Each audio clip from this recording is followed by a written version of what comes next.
محتاج ان انا اسخن قبل اللحام، واحدد درجه التسخين بالكربون ايكويفالنت، بنسبه الكربون ايكويفالنت اللي هو المكافئ الكربوني.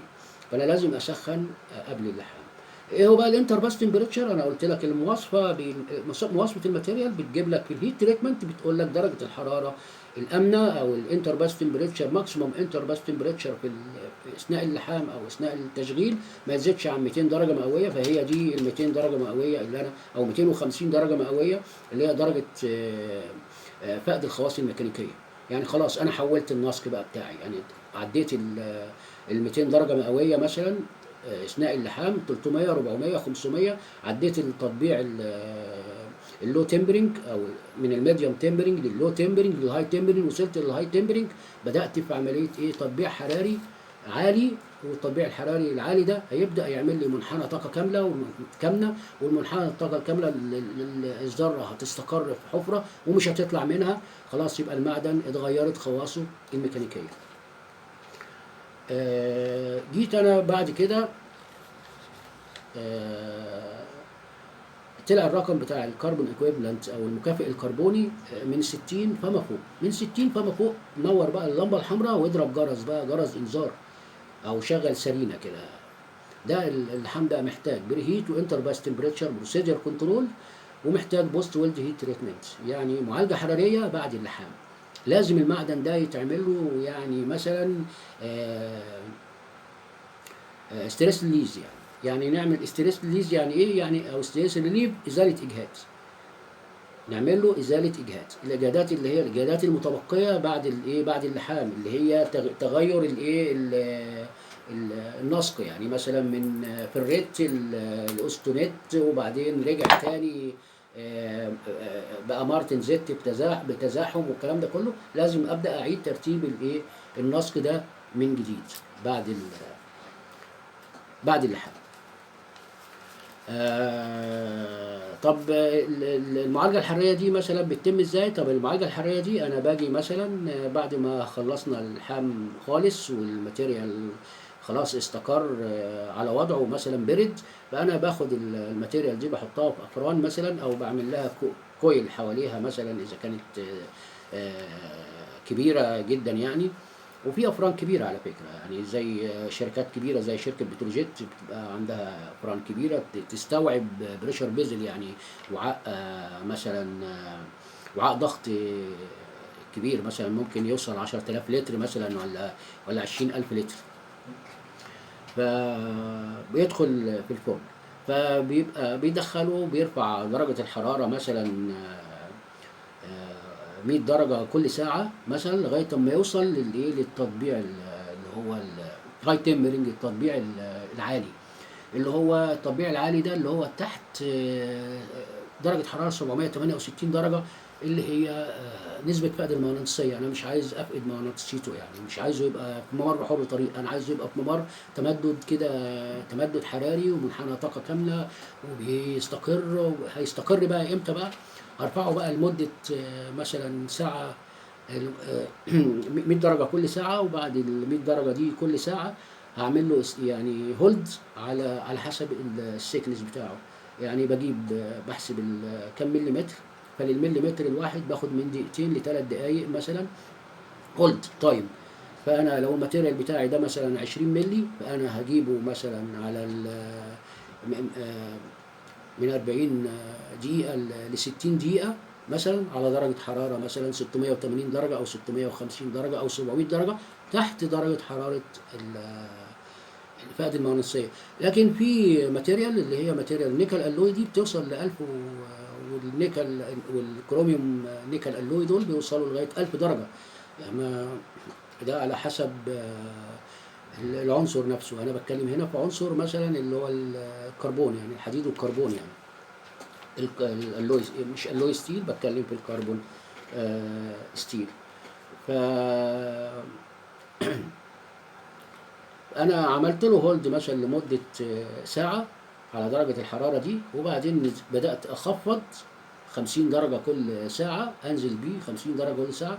فطبعا النواة دي أو الآتوم الذرة دي استقرت في حفرة الطاقة الكامنة، فبتبدأ بقى تخرج من الحفرة نتيجة التبريد البطيء ده تخرج وتبدأ تتجمع من جديد، تاخد شكل النسق بتاعها اللي احنا أصلا يعني آه، اتحددت بيه الحالة الميكانيكية للماتيريال لغاية درجة اللو تمبرنج اللي هو التطبيع الحراري المنخفض اللي هي 148 درجة مئوية أو 150 درجة مئوية، ويطلق يتساب في الهواء، يتفتح عليه الأبواب ويتساب في الهواء كده بدرجة حرارة المكان.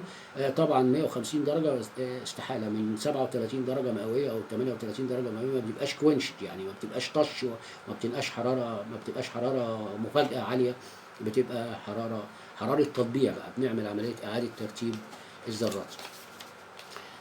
في ناس فكرت بفكر عالي وفكر راقي جميل، استغنوا عن البوست ويلد هيت تريتمنت. استغنوا عن البوست ويلد هيت تريتمنت. هيجي واحد يقول لي يا عم استغنى عن البوست ويلد هيت تريتمنت ازاي؟ هقول له انا قعدت 15 سنه بستغنى عن البوست ويلد هيت تريتمنت في معدات عسكريه. بنستغنى عن البوست ويلد هيت تريتمنت رغم ان الكربون ايكويفالنت بتاعها كان تخطى ال 60%، يعني كان تخطى الرقم بتاعته اللي هو الرقم 60%، يعني هو رقم تخطاه. فاحنا استعوضنا عنه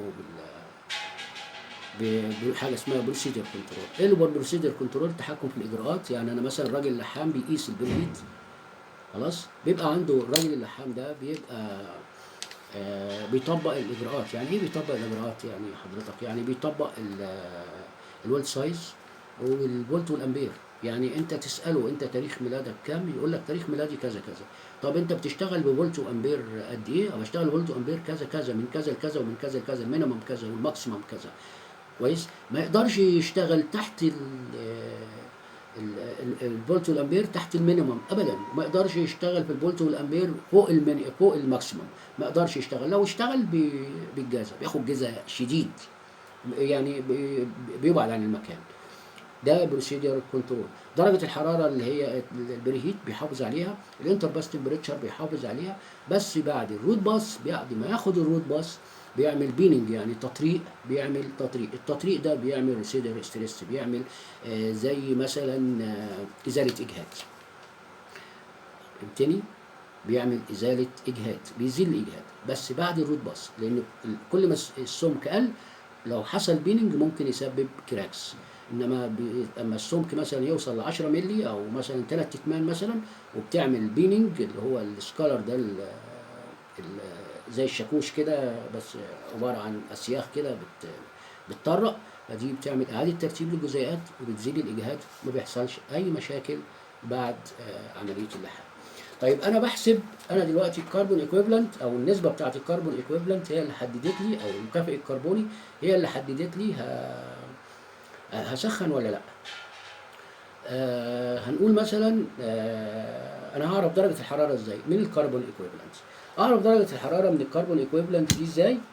يبقى انا دلوقتي مطلوب مني ان انا اعمل معادله ثانيه عشان احسب البريهيت مثلا. يعني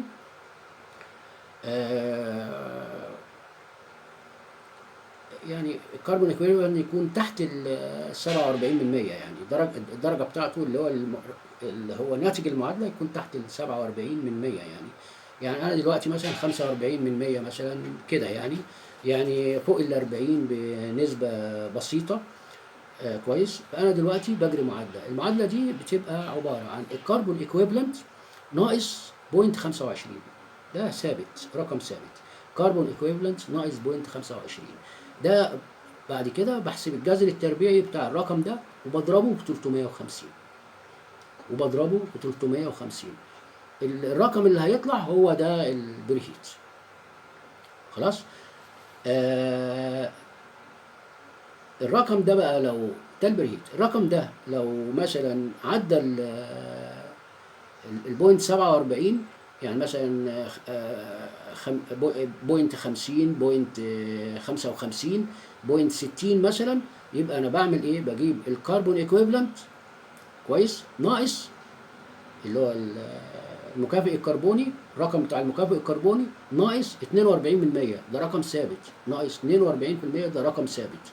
خلاص. وبعدين الناتج بتاعه يبقى باخد الجذر بتاعه، الجذر التربيعي بتاعه بضربه ب 450 درجة. 450 درجة ده هو بيديني البريهيت بتاعي. البريهيتنج ده يعني خلاص احنا حددنا الرقم او حددنا درجة الحرارة بتاعة التسخين. الانتر باس تمبريتشر زي ما قلت لك بتيجي في المواصفة بتاع الماتيريال اللي هي السبيسيفيكيشن بتاع المعدن، فبيقول لك ان ماكسيمم انتر باس تمبريتشر بتاعك مثلا 200 درجة مئوية، 350 درجة مئوية، ايا كان يعني. طبعا في المشاريع الكبيرة كنا بنشوف مثلا شركات بتشتغل مع كروميوم مولابديوم او اللوي ستيل مثلا، اللي هي بتحتاج عمليات تسخين وانتر باس تمبريتشر وبوست وولد هيت تريتمنت. بيبقى بيلف كويل حوالين البايب مثلا، البايبنج او الجزء او البريشر فيزل اللي انت هتشتغل فيه، الوعاء اللي انت هتشتغل فيه، وبيسخنوا لدرجة حرارة اللحام مثلا، وحاطط سنسورز يعني لما درجة الحرارة بتاعت أثناء اللحام بتزيد بيديك ألارم كده إنك تقف لغاية مثلا سخن 200 درجة، 250 درجة تقف مثلا في البي 9 أو البي 91 مثلا اللي هو خام الكروميوم مولابديوم. فأنت بتقف بتستنى لما توصل درجة الحرارة مثلا ل 200، في ألارم كده بتشتغل بتعيد الشغل بعد ما خلصت شغل وأنهيت اللحام الواصلة. فبيحصل بتتفصل التيار، بيتفصل عنه درجة الحرارة، وبعدين يبدأ لدرجة حرارة مثلا درجة حرارة التطبيع اللي هو المنخفض اللي هي تحت ال 150 درجة، يبدأ بقى يعمل له هيتنج من جديد، يرفع درجة الحرارة كل ساعة مثلا 100 درجة مئوية. وزي ما اتكلمنا قبل كده عن منحنى الطاقة الكامنة واللي هو إعادة ترتيب الجزيئات والذرات. التسخين ده عبارة عن أنت بتخلق للمعدن يعني مثلا حالة من الاسترخاء، يعني بتديله حالة من الاسترخاء، يعني انك تدخل عنصر تاني او تدخل درجات حرارة على حالات مختلفة بتدخله عليه. يعني بالظبط كده، يعني اقولها لك بحاجة قريبة. انت اتعزمت عند شخص مثلا او رحت له مفاجئ، لو داخل بايدك فاضيه كده السلام عليكم اقعد يعمل لك كوبايه الشاي حتى لا يحط لك عليها سكر، هتقول له هات شويه سكر فيها يحط لك نص معلقه سكر كده. انما لو انت جاي له مفاجئ كده وشايل معاك مثلا 2 كيلو بسبوسه مثلا او علبه حلويات، او الراجل هيرحب بيك واهلا وسهلا وهيقعدك وهيجيب لك الشاي والمانجا والعصير ويطلع لك اللي عنده كله ويرحب بيك. فأتمنى أكون أفدتكم، وأتمنى الموضوع ده يكون عجبكم، وأتمنى لكم التوفيق. كل سنة وأنتم طيبين بمناسبة عيد الفطر.